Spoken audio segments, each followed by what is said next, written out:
அனைவருக்கும் வணக்கம்.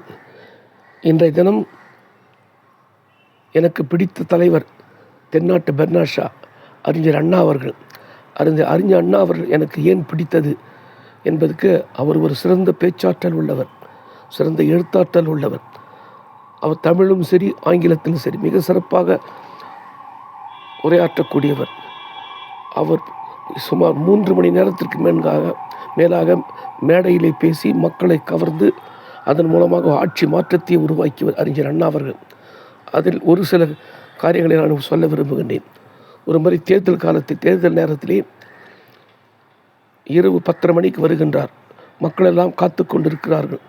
அப்பொழுது அவர் அந்த மேடை ஏறியவர் அந்த ஒலிபெருக்கை பிடித்து மாதமோ சித்திரை, மணியோ 10:30, உங்களுக்கோ நித்திரை, பொழுது விடிந்தால் நீங்கள் இட வேண்டிய முத்திரை உதய சூரியன் என்று மிக சிறப்பான ஒரு பேச்சாற்றலை செய்து அதற்கு அடுத்த நாள் நடந்த தேர்தலிலே இந்த ஆட்சி மாற்றத்தை ஏற்பட செய்தவர். அதே போன்று அவர் அடுக்குமுறையில் சில நேரம் பேசுகின்ற இளைஞர்களை தட்டி எழுப்புகின்ற போது அவர் பேசுவார்.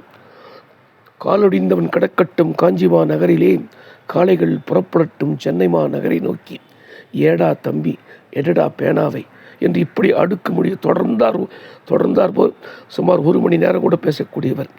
அப்படிப்பட்டவர் ஒரு முறை தேர்தல் மேடையிலே திரு எம்ஜிஆர் அவர்கள், இப்போது புரட்சி தலைவர் என்று அழைக்கப்படுகின்ற எம்ஜிஆர் அவர்கள் திடீரென்று வருகின்றார்.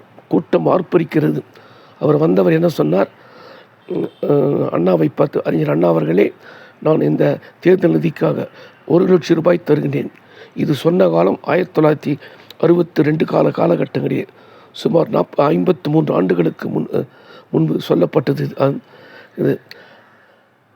அப்படிப்பட்ட காலகட்டத்திலே அவர் சொன்னபோது அப்பொழுது அண்ணா சொன்னார், தம்பி ராமச்சந்திரா, நீ கொடுக்கின்ற 1 லட்சம் ரூபாய் பெரிசல்ல. இன்றைய தினம் அந்த 1 லட்சம் ரூபாய் என்றது 1 கோடிக்கு சமம். அப்போது அவர் சொன்னார், நீ வாய் திறந்து பேசினால், நீ முகத்தை காண்பித்தால் 1 லட்சம் ஓட்டு, வாய் திறந்து பேசினால் 10 லட்சம் ஓட்டு. எனவே உன்னுடைய சேவை தான் எங்களுக்கு தேவை அப்படி என்று சொல்லி அவரை சமாதானப்படுத்தினார். இன்னொரு காலகட்டத்தில் எம்ஜிஆரை பற்றி சொல்லுகின்ற போது அவர் சொன்னார், பல்லாண்டு தவங்கடந்தேன், கனி ஒன்றேன் மடியில் வந்து விழுந்தது, அந்த கனியை எடுத்து நான் பத்திரமாக என் இதயத்தில் வைத்திருக்கின்றேன், என்னிடமிருந்து அது யாராலும் பிரிக்க முடியாது என்று மார்தட்டி சொன்னார். அப்படி எம்ஜிஆரை பற்றி அப்படி இருக்கையிலே திரு கலைஞர் அவர்கள் 1972 எம்ஜிஆரை கட்சியை விட்டு வெளியேற்றிய பொழுது அப்பொழுது அவர் உதிர்த்த வார்த்தை என்னவென்றால், அண்ணா அவர்கள் இறக்கும் தருவாயில் நான் அண்ணாவிடம் உங்கள் இதயத்தை தாய் என்று கேட்டேன், அவர் என் இதயத்தை தந்தார். அந்த இதயத்தில் ஒரு கனி இருந்தது, அந்த கனியை வண்டு துளைத்து விட்டது. வண்டு துளைத்ததனால் அந்த துளைத்த வண்டானது இதயத்தும் துளைத்துவிடும் என்ற காரணத்திற்காக அந்த கனியை எடுத்து நான் வீசி எறிந்து விட்டேன் என்று சொன்னார். அதற்கு அடுத்த நாள் தான் அனைத்து இந்திய அண்ணா திராவிட முன்னேற்ற கழகம் 1972 அக்டோபர் 10 உருவாக்கப்பட்டது.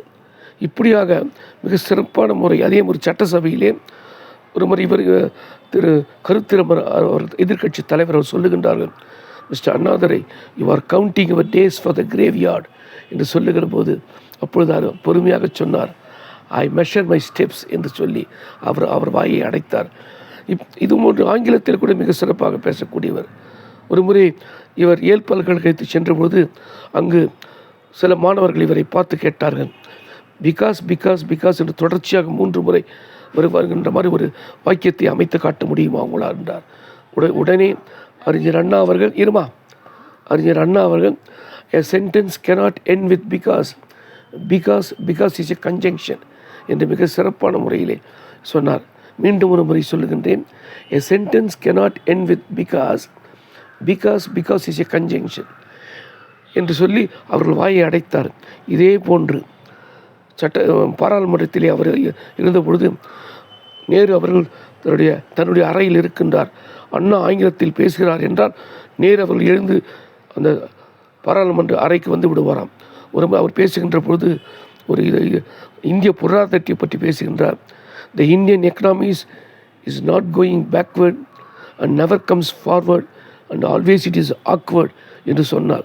இப்படியாக தொடர்ச்சியாக ஒரு ஆங்கிலத்தில் பேசுவதை கேட்டு முடித்துவிட்டு வெளியே வந்த பிறகு ஒரு பாராளுமன்ற உறுப்பினர் அவரிடம் அண்ணாவிடம் வந்து கேட்டார், அண்ணா நீங்கள் மிக சிறப்பாக உரையாற்றினீர்கள், really I am extremely sorry என்று சொன்னார்.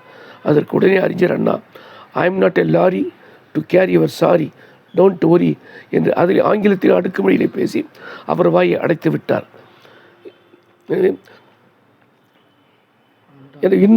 இன்னும் பல காரியங்களை நேரம் கிடைக்கும் போதெல்லாம் நான் அவர் சொல்ல ஆசைப்படுகின்றேன். இதோடு முடித்து விடுகின்றேன். நன்றி, வணக்கம். பாரு.